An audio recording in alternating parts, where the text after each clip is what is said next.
Last weekend, we celebrated Earth Day. One of the main drivers of the first Earth Day in 1970 was the oil spill off of the Santa Barbara coast in California in 1969.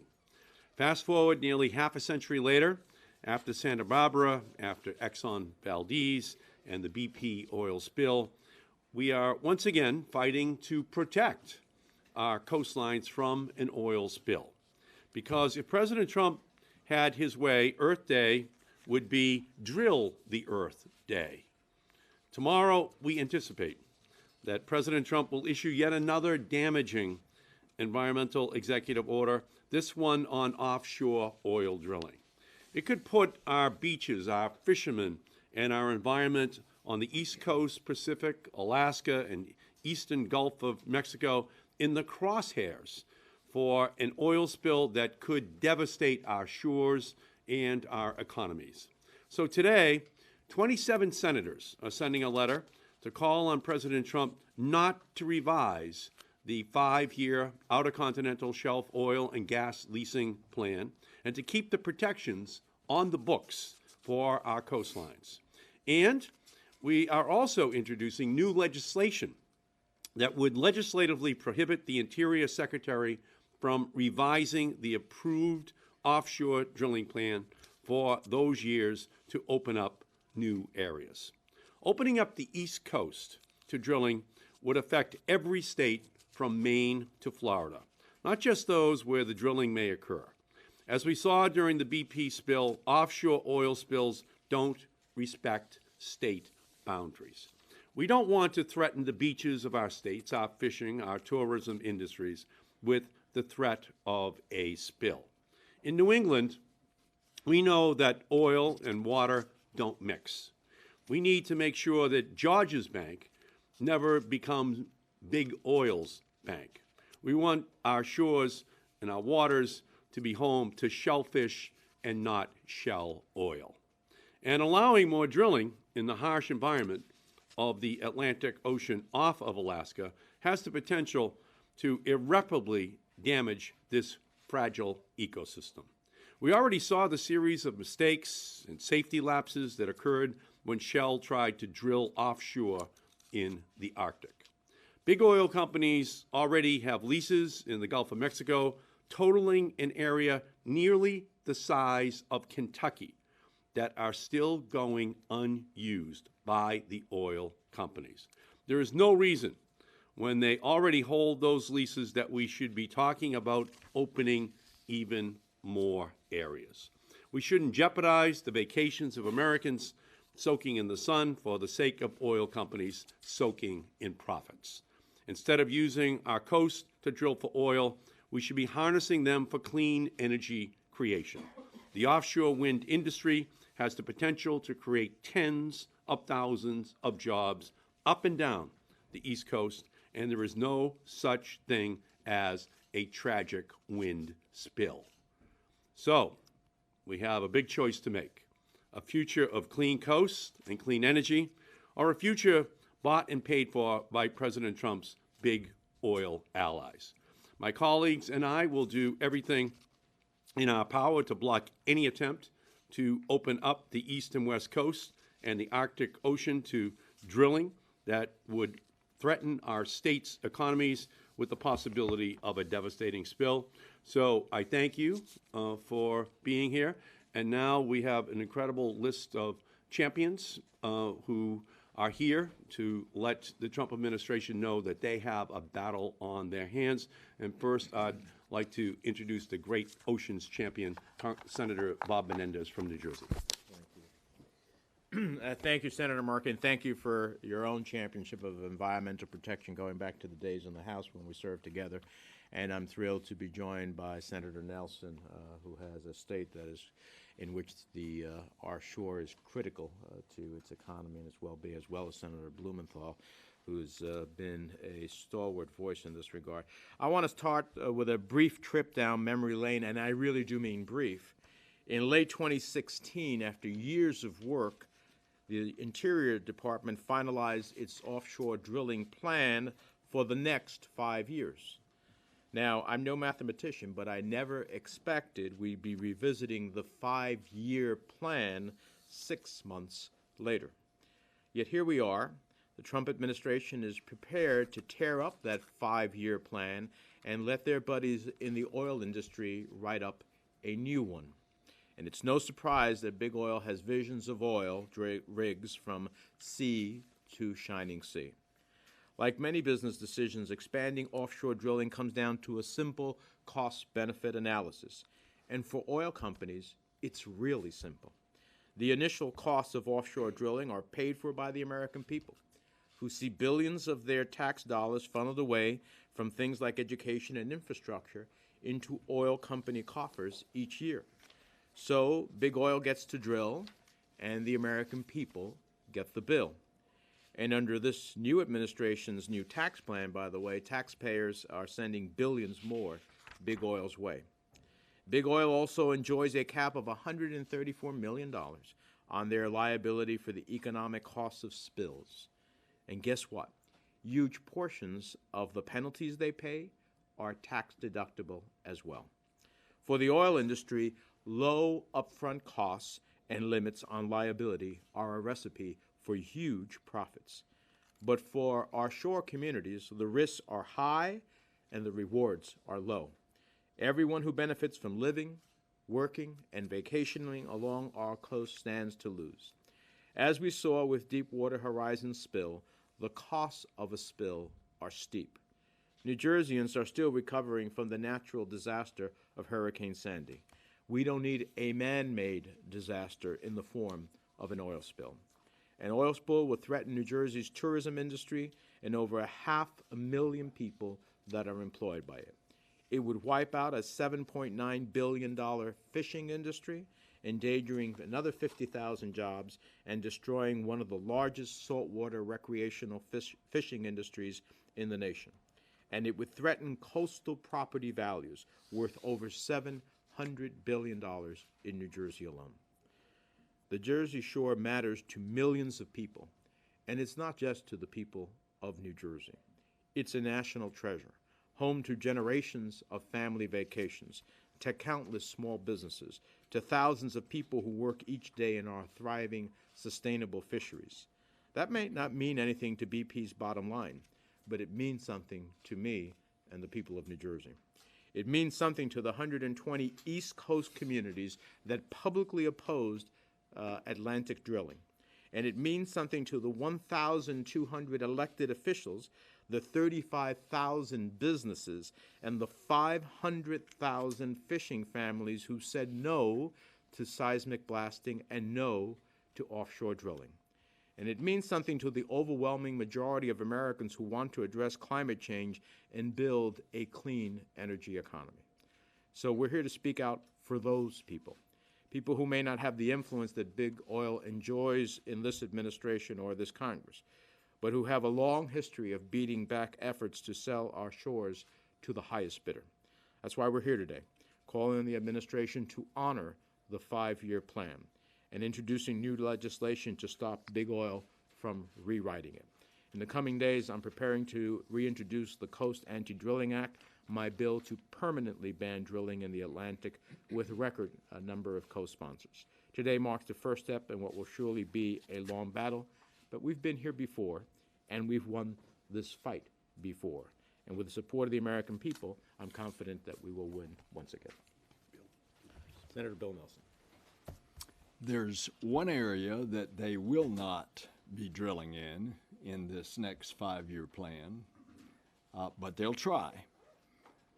And it's the Gulf of Mexico off the west coast of Florida because it's off limits in law until the year 2022. So they'll try there for this 5-year plan, but if they're not successful, they'll certainly try with regard to the next 5-year plan. But what about the Atlantic? And that's the subject that we are addressing. Well, I'll take you back to the mid-'80s when this senator was a young congressman and they wanted to drill. There was a Secretary of the Interior named James Watt, and he wanted to drill off the entire east coast of the U.S. This young congressman took him on. The only way that I beat him then was I had to point out common sense that you can't put oil rigs out off of the east coast of Florida where we were dropping our solid rocket boosters from the space shuttle and the first stages from the military rockets coming out of Cape Canaveral. But this fight didn't stop there. It continues all the way until what we anticipate tomorrow, all up and down the eastern seaboard. So don't we have some history that would tell us what happens with an oil spill? You remember 7 years ago, the BP spill? That was off of Louisiana. But there were winds from the west to the east, and it carried the oil and covered up the sugary white sands of Pensacola Beach and Destin. And it got as far east as Panama City Beach. And then the wind shifted and they started taking it back to the west. But you know, we lost an entire season of tourists. Our guests, our visitors, did not come because they had seen the pictures of Pensacola Beach and they thought all the beaches up and down the Gulf Coast had oil slicks. And as a result, the hotels, the restaurants, the dry cleaners, all the ancillary businesses were hurt. Now that's what we're facing again all up and down the Atlantic seaboard. How many more of these disasters do we have to go through to finally realize that there are trade-offs that are not worth the trade-offs? And so, again, we will continue this fight, and I can tell you that this senator who has been doing this fight for a long time, I'm not stopping. Richard? Thank you. Unlike my colleagues who are here today, I was never a young congressman. But You're a young senator. I have admired them. Somebody tell Bill Nelson I said it, that I have admired them, respected, and really revered their record of championing this cause. And let me just say very simply and bluntly, it takes guts to stand up to big oil. They have a lot of power and a lot of financial resources to fight their opponents. Fighting them is a courageous and strong effort, and I want to say how grateful I am to Senators Nelson, Markey, and Menendez, and all of my 26 other colleagues who have stood up to big oil in this letter, and the legislation that we're going to be introducing, and the legislation that Bob Menendez is going to be introducing shortly. Here it is very bluntly. Picture is worth 1,000 words. That's our future unless we fight now. Big oil right off our coasts, our beaches, our swimmers and fishermen and coastal recreation, which is for Connecticut and every state along the shore, not only a source of enjoyment and environmental treasure, but also money, business, jobs. So if Donald Trump cares about nothing else, you ought to look at the dollar sign. This kind of giveaway to the big oil companies is a net loser for the American people in dollars and cents. Donald Trump promised to drain the swamp, but the multi-headed monster in that swamp, big oil, is emerging once again as a winner. So if Donald Trump really wants to drain the swamp, he will slay that dragon. He will say no to big oil. Increased investment in clean alternatives. is America's future. It is America's future in achieving energy efficiency. It means lower energy costs for consumers and job opportunities for hardworking Americans, and new technology that is America's future. And it preserves our natural resources, which is the obligation of the President of the United States to do, and I hope he'll recognize that obligation. In the meantime, we will be standing strong in speaking truth to the power of the big oil companies and the power of the White House. Questions? Jonathan Salam with the Star Ledger. You beat back the Atlantic drilling by showing the impact of oil spills, by showing the Defense Department's issues. Can't you just beat this back the same way, the same arguments? Will they work again? Yeah, Jonathan, I think those will be compelling arguments again. The problem is we just don't think you should be reopening up the plan. So we don't think we have to prove again after years of work. I mean, this plan wasn't just done overnight or a last-minute decision by the Obama administration. This plan went through years of vetting, public hearings, studies, the whole bit. And so after years of work, you have a 5-year plan. So the first point is that we don't think after all of that work that you should just jettison that out arbitrarily and capriciously. But if we somehow have to make the case, you're right. There's a series of issues on navigational shipping. We have the megaport of the East Coast, the port of New York and New Jersey. We have the questions of military exercises off the coast of Florida and Norfolk, Virginia, I meant to mention some, as well as other parts of the East Coast. And we have an economic equation that is overwhelmingly staggering in favor of no drilling as well. For very little, by the way, from basically some studies that have been made, for very little potential oil deposits as it is, when we already have a huge amount of federal land that goes undrilled that has already been open for drilling. So there's no rhyme or reason to reopen the 5-year plan, and that's the main point of our message. We've already done this work. We already have the public vetting. There's no reason to arbitrarily and capriciously open it. And, you know, by the way, that's an important question. I apologize. That's an important question because as a member of the Armed Services Committee, I've reviewed the national security assessments. They're not classified. They're part of the annual reports and assessments that are done by the Pentagon. And one of the categories is climate change. So if Donald Trump wants to call climate change a hoax, he ought to talk to his generals. It is far from a hoax. It's a national security threat. And exploitation and additional use of fossil fuels simply aggravates that problem at immediate cost, but longer-term national security cost. We're going to have to be prepared for more unrest in other continents, higher tide levels, the impact on the Arctic of additional Russian incursion there because of the ice melting. There are a myriad of national security consequences to climate change. Yes, sir.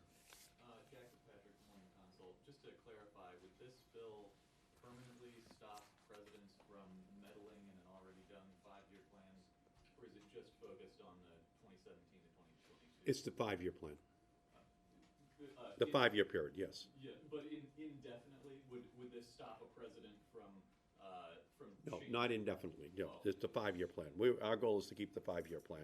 Our immediate goal that we've all joined together with 24 of our other colleagues is to say, leave the 5-year plan alone. And that's just that, a 5-year plan. At the end of 5 years, a future administration could think about whether or not it wants to institute a new 5-year plan where it could consider drilling in the Atlantic. I separately have a bill called the Coast Act that would permanently take drilling off of the Atlantic, which I think makes a lot of sense, but that's not our focus today. Yes, sir. Thanks for speaking. So with all these initiatives, the two pieces of legislation and the letter, I'm assuming there's no Republicans on there. Is that correct? Sure. And then separately, there's expectation that the Trump executive order tomorrow would reverse the Obama moratorium on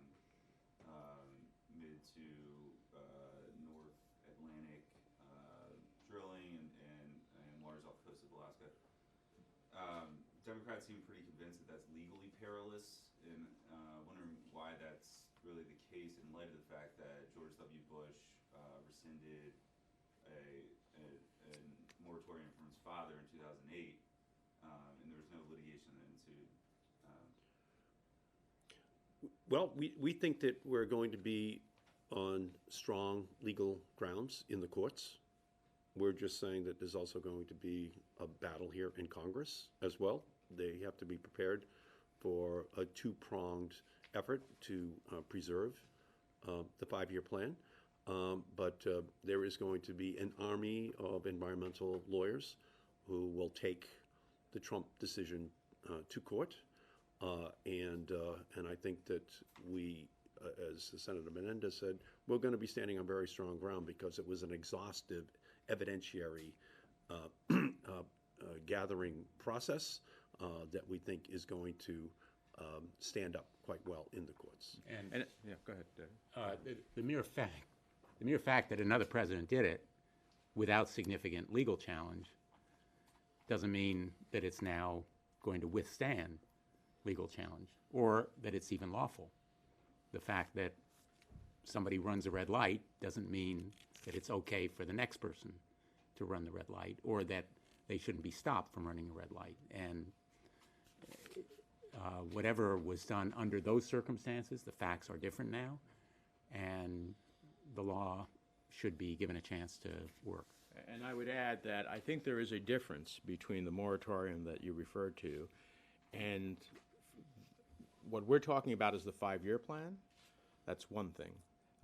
And we believe we're in good standing there because we have gone through the whole process, and that is a five-year plan that has been determined after exhaustive process. But there's also the Outer Continental Shelf Act, where President Obama took some elements of the Atlantic and permanently took certain canyons and whatnot out of drilling. And on that issue, we believe that the law is very clear that once a president determines to take permanently off any element of America's natural waters off for drilling, that the law provides for no provision to relist it. And so that would certainly, if attempted to be challenged, we don't know that that will be part of the executive order, but if that gets challenged, or I mean, if that is pursued by the administration, that will have a huge legal challenge to it. Yes, ma'am. Thank you for taking my question. Elvina Nawaguda with the CQ. Obviously, you're going to need Republican colleagues if this bill is to go anywhere. What's your plan to get some of them on board, and do you know any who might be even willing to share your position? Well, without mentioning any names, would just say that in general, if you're a Republican senator and you have a coastline, that this is something that jeopardizes the tourism industry, the fishing industry, the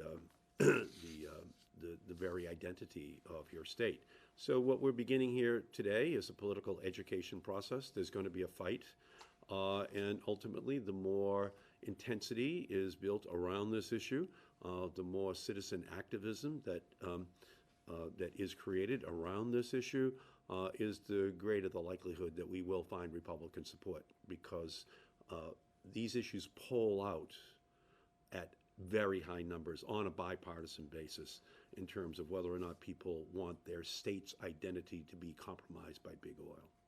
And I would add to that the 120 East Coast communities that publicly opposed Atlantic drilling, the 1,200 elected officials, the 35,000 businesses, the 500,000 fishing families that spoke out, those aren't just in our states.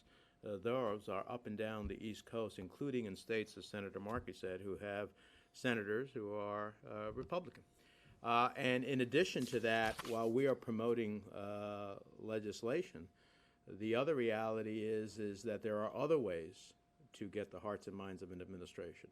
And certainly in the appropriations process, when we go through the regular full year appropriations process and we come to the Department of Interior and Department of Energy and other things, there are opportunities for us to use, when you have 27 members of the Senate who stand opposed to something, that's hard to get to 60 votes. So the reality is there are many other ways to find leverage to get the administration to rethink their calculus. And let me mention one more point at the risk of saying something that's obvious, because we did just finish Earth Day, and I attended 2 rallies last Saturday. I'm sure my colleagues went to rallies in their states. The energy and passion around this issue is unparalleled in my number of decades being on this planet. The kind of passion and energy is incomparable, and it's growing. It's a movement. It's something that our colleagues are going to have to heed. And for them to be in denial politically, as well as scientifically, is going to be consequential for them at the polls. And they're going to get that message. Yes, ma'am. Thank you. Lauren McDevitt with First Television. So what should our long-term energy strategy look like? I know you mentioned wind. And realistically, what role does oil play in that? Well, that's an excellent question. The law right now calls for 54.5 miles per gallon for the fuel economy standards of the vehicles which we drive by the year 2025. Donald Trump has now called for a review of America's ability to meet that standard. Well, if you couple the two, that takes care of the auto industry that doesn't want to meet that standard, and it takes care of the oil industry that wants to produce more oil in order to deal with an auto industry that will not be as efficient as the existing law then requires them to meet. But simultaneously, Tesla, Elon Musk, has 400,000 people on a waiting list with $1,000 apiece to buy a $35,000 all-electric car that's coming out next year. And he intends on selling 500,000 of them, which requires no oil to be in the tank. So going forward, as long as we understand that 70% of all oil goes into gasoline tanks, and that we have a strategy which would avoid the necessity of risking our beaches in order to provide that oil, then we're ready for this debate with Donald Trump, because we can definitely link the agenda of big oil, to this potential desecration of these sacred places in every state. And every state does view their beaches as special sacred places. So that would be the agenda. And in the absence of Trump acting in these two ways, we would have been able to avoid having more oil have to be drilled for, because oil consumption is going to go down as each year goes by. And the other thing, I think most Americans would be shocked to know that in all the federal lands and waters that we have opened up to drilling for oil, that there is no obligation to keep that oil here in the United States. I think most people, when I look at those advertisements by the industry on television of talking about American energy independence, they don't tell Americans that, in fact, oil is a global commodity that is exported to the highest bidder. So you drill on federal lands and waters, but you don't keep that oil here necessarily. So at the end of the day, who are we drilling for? Is it for American energy independence, or is it just to add to the global oil market? And the answer to that question, at least as of now, is to add to the global energy market, but not for American domestic consumption. And to put an exclamation point upon that, when I was a young congressman in the House with Bob Menendez, when I was even younger than when they would attempt to drill for oil off of the East Coast, I would always bring the amendment out to make sure that every Republican had to vote on keeping the oil that was drilled for in the United States. And each time, every Republican voted no. So when you hear the president invoke tomorrow the national security of America, the first question you should ask him is, will all that oil stay in the United States? because the Keystone oil is going out of America. Okay? It's going down to Louisiana, and then it's just getting on ships, and it's going to the highest bidder in the world. That's one thing. That's Canadian oil. This would be American oil coming at the risk of our beaches that would then be put in ships, and they will not oppose that exploitation. Thank you very much. Thanks, everyone. Okay, thank you all. Thanks.